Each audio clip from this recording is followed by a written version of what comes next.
फर्जी सिम बनवाकर साइबर अपराधियों को बेचने वाले गैंग के 4 सदस्यों को साइबर सेल थाना लालपुर पांडेपुर संयुक्त टीम द्वारा गिरफ्तार किया गया। सर्वप्रथम सिम लेने वाले कम पढ़े लिखे लोग जो इनसे सिम लेने या सिम पोर्ट कराने आते थे, उनका चोरी से नेटवर्क इशू बताकर डबल DKYC करा लिया जाता था। इनके नाम से फेक सिम बना लिया जाता तथा सिम को पैक कर लिया जाता। आरोपी सुनील यादव पुत्र राम वृक्ष यादव मूल निवासी तितीरा कुंडियारी थाना करवा जिला आज शुभम अगहरी उर्फ गोपाल पुत्र अशोक, नियाज अहमद पुत्र स्वर्गीय मोहम्मदीन निवासी कटहरी पीली गोठी थाना जैतपुर वाराणसी, अरुण त्रिपाठी पुत्र अवधेश त्रिपाठी निवासी। पुलिस महानिदेशक उत्तर प्रदेश के द्वारा लगातार साइबर अपराध और अपराधियों के विरुद्ध लगातार कार्रवाई जारी है, जिसमें police commissionerate mule accounts POS machine का लगातार चेकिंग किया जा रहा है और उक्त क्रम में आज थाना लालपुर पांडेपुर को और जनपदीय साइबर सेल को एक सफलता प्राप्त हुई है, जिसमें से 4 व्यक्ति जो POS मशीन यूज़ करके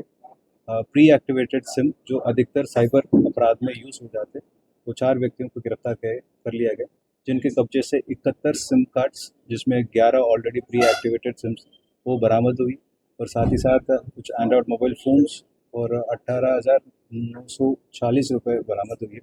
और इनका पूरा प्रारंभिक पूछताछ में ये पता चला कि हर सिम जो मार्केट में 150 से 200 में मिलता था, इन लोगों ने इसको अराउंड 1,500 से 2,000 के मूल्य में बेचते थे और अधिकतर ये पता चला कि ये अंतर्राज्य गैंग्स को सप्लाई करते थे। तो अधिकतर ये जो गैंग 4 लोग यहाँ पकड़ा है वो अधिकतर दिल्ली में सिम बेचते थे, प्रति सिम 1,000 रुपये के प्रॉफिट या 1,500 रुपये के प्रॉफिट में बेचते थे। तो ये पूरा गैंग का आज ADCP साइबर अपराध के नेतृत्व में खुलासा किया गया और साथ ही साथ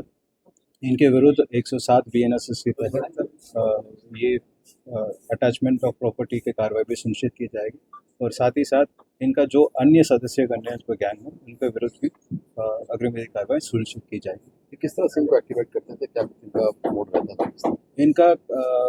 प्री एक्टिवेटेड सिम जनरेट करने का तरीका ये है कि हर सिम बेचने में 2 तरीके से वेरिफिकेशन है। एक eKYC है जो इलेक्ट्रॉनिक KYC है और दूसरा है DKYC डॉक्यूमेंट KYC। ये जो भी कस्टमर्स आ रहे हैं उनको पहले eKYC जैसे इनका फिंगरप्रिंट लगाया या कुछ आधार नंबर दिया, उससे इनका पूरा डिटेल्स ऑटोमेटिकली फिल हो जाती है और कस्टमर्स को ये बोलते हैं कि आपका